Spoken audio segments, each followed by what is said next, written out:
నమస్తే, welcome to స్వతంత్ర focus. నేను మీ సుమహిత.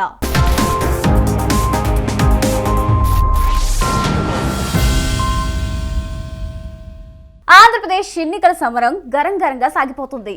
మే నెల ఎండలను కూడా దాటిపోతుంది. వైఎస్ఆర్ కాంగ్రెస్ అధినేత జగన్మోహన్ రెడ్డి సింగిల్ గా ఎన్నికల గోదాలోకి దిగారు. అయితే జగన్ను ఎదుర్కోవడానికి బీజేపీ, టీడీపీ, జనసేన ఒక్కటయ్యాయి.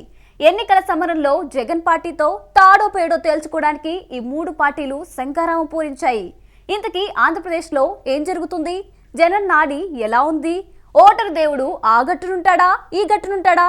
ఇదే ఇవాల్టి స్వతంత్ర ఫోకస్.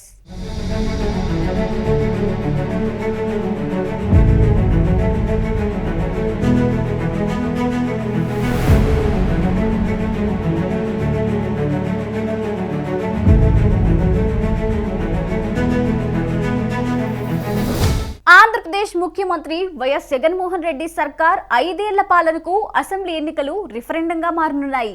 ఇది సంక్షేమానికి, మోసానికి జరుగుతున్న ధర్మ పోరాటమని జగన్మోహన్ రెడ్డి తాజాగా ప్రకటించారు.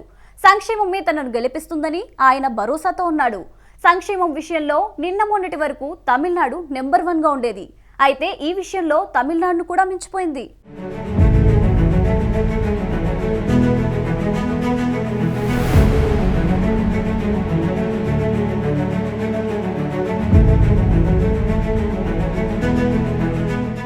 వచ్చే నెలలో జరగనున్న ఆంధ్రప్రదేశ్ ఎన్నికలు దేశమంతా ఆకట్టుకుంటున్నాయి. వైఎస్ జగన్మోహన్ రెడ్డి నాయకత్వంలోని వైఎస్సార్ కాంగ్రెస్ పార్టీ విజయావకాశాలపై దేశమంతా చర్చ నడుస్తోంది.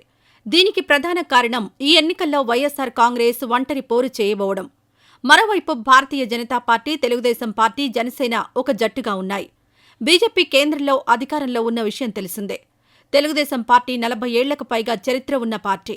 ఇక జనసేన సినీ నటుడు పవన్ కళ్యాణ్ నాయకత్వంలో ఉన్న పార్టీ. అంటే వాడుక భాషలో చెప్పాలంటే 3 హేమాహేమీ రాజకీయ పార్టీలను ఎదుర్కొంటున్నారు వైఎస్సార్ కాంగ్రెస్ పార్టీ అధినేత జగన్మోహన్ రెడ్డి. అందుకే సింహం సింగిల్గానే వస్తుందంటూ ఉంటారు జగన్మోహన్ రెడ్డి అభిమానులు.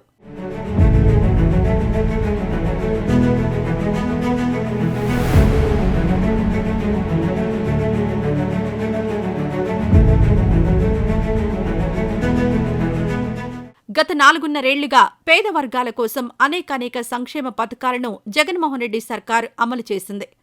ఒక మాటలో చెప్పాలంటే సంక్షేమ పథకాల అమల్లో వైఎస్సార్ కాంగ్రెస్ పార్టీ కొత్త ఒరవడి సృష్టించింది. మరోవైపు యావత్ ఆంధ్రప్రదేశ్లో జగన్మోహన్ రెడ్డి ప్రభుత్వం వల్ల లబ్ధి పొందని కుటుంబం అంటూ లేదంటే అతిశయోక్తి కాదు. ఏదో ఒక పథకం కింద దాదాపుగా ప్రతి కుటుంబానికి ముఖ్యమంత్రి జగన్మోహన్ రెడ్డి బటన్ నొక్కి సొమ్ములు అందజేశారు. వైఎస్సార్ కాంగ్రెస్ ప్రభుత్వం అమలు చేసిన సంక్షేమ పథకాలు, ఉచితాలే ఈసారి జగన్మోహన్ రెడ్డికి అండగా నిలబడబోతున్నాయని రాజకీయ పరిశీలకులు అంటున్నారు. ఆంధ్రప్రదేశ్ వ్యాప్తంగా దాదాపు 19,000 వరకు ఉన్న గ్రామాల్లో జగన్మోహన్ రెడ్డి పార్టీకున్న ఆదరణ మరే ఇతర పార్టీకి లేదంటున్నారు రాజకీయ పరిశీలకులు. 5 ఏళ్లుగా మన ప్రభుత్వం చేసిన మంచిని చూసిన తర్వాత ప్రజా కంటకులు ఓడిన తర్వాత ఒక నరకాసురుడు, ఒక రావణుడు, ఒక దుర్యోధనుడు మరోసారి పైకి లేచి తాను మళ్లీ సింహాసనం ఎక్కుతాను అనంటే ప్రజలు ఎలా ఒప్పుకోరో అలాగే నారావారి పాలన మళ్లీ తీసుకువస్తామని ఎవరైనా అంటే ఒప్పుకోము అని చెప్పటానికి నంద్యాల నుంచి ఏలేరు వరకు, కుప్పం నుంచి ఇచ్చాపురం వరకు ప్రజలంతా కూడా సిద్ధంగా ఉన్నారు. ప్రజల రాజ్యాన్ని, ఇంటింటి అభివృద్ధిని, రైతు రాజ్యాన్ని, మహిళా పక్షపాత రాజ్యాన్ని, పిల్లల అభివృద్ధి రాజ్యాన్ని, అవ్వ తాతల సంక్షేమ రాజ్యాన్ని కూలగొడదామని 3 పార్టీలు కూటమిగా చూస్తా ఉన్నాయి. వీరికి తోడు పరోక్షంగా మరో జాతీయ పార్టీ కూడా వీరికి అదృశ్య హస్తంగా తోడుగా ఉంది. ఇంతమంది తోడేళ్లు ఏకమయ్యారు కేవలం ఒకే ఒక్క జగన్ను ఎదుర్కొనేదానికి. జగన్మోహన్ రెడ్డికున్న ఈ స్ట్రాంగ్ ఓటు బ్యాంకులోకి ఇప్పట్లో మరో రాజకీయ పార్టీ ఎంటర్ కాలేదన్న అభిప్రాయాలు వ్యక్తమవుతున్నాయి. ఈ గ్రామీణ ప్రాంతాల్లో ఉన్న లక్షలాది మంది ఓటర్లు అందరూ జగన్మోహన్ రెడ్డి ప్రభుత్వం అమలు చేసిన అనేకానేక సంక్షేమ పథకాల వల్ల లబ్ధి పొందారని గణాంకాలు వెల్లడిస్తున్నాయి.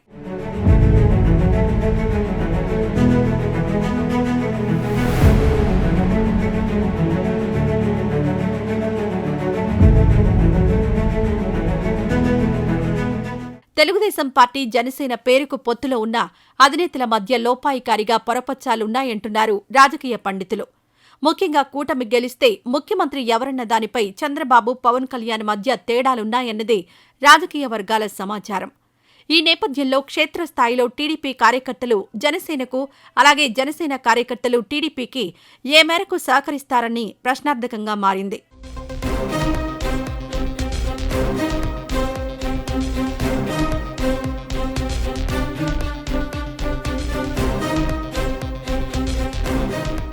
అందర్నీ ఆశ్చర్యపరిచిన విషయం టీడీపీ జనసేనతో పొత్తుకు బీజేపీ గ్రీన్ సిగ్నల్ ఇవ్వడమే.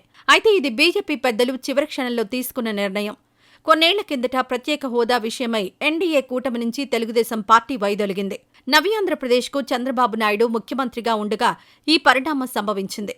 అప్పట్నుంచి బీజేపీ, తెలుగుదేశం పార్టీ మధ్య సత్సంబంధాలు లేవు. తెలుగుదేశం పార్టీని కిలోమీటర్ దూరంలో ఉంచింది భారతీయ జనతా పార్టీ. అయితే చివరి క్షణంలో పవన్ కళ్యాణ్ ఒత్తిడి మేరకే టీడీపీ, జనసేన కూటమిలో చేరడానికి బీజేపీ అంగీకరించింది అంటారు రాజకీయ పరిశీలకులు. చిలకలూరిపేటలో ఇటీవల జరిగిన 3 పార్టీల బహిరంగ సభలో ప్రధాని నరేంద్ర మోడీ ప్రసంగం తీరును చాలా మంది ప్రస్తావిస్తున్నారు. కూటమిని గెలిపించండి అంటూ ఆంధ్రప్రదేశ్ ప్రజలను ప్రధాని నరేంద్ర మోడీ కోరారు. అంతే తప్ప వైఎస్ జగన్మోహన్ రెడ్డిని వ్యక్తిగతంగా పల్లెత్తు మాట అనలేదు ప్రధాని నరేంద్ర మోడీ. साथियों, आंध्र प्रदेश के लोग इस चुनाव में 2 बड़े संकल्प लेकर के आगे बढ़ रहे हैं। पहला, लोगों ने तय कर लिया है कि वो दिल्ली में एनडीए सरकार को वापस लाकर रहेंगे। दूसरा, यहाँ के लोग राज्य सरकार से इतना आक्रोशित है कि उसे हटाने का मन बना चुके हैं। यहाँ राज्य सरकार के मंत्रियों में एक दूसरे से ज्यादा भ्रष्टाचार करने का कंपटीशन चल रहा है।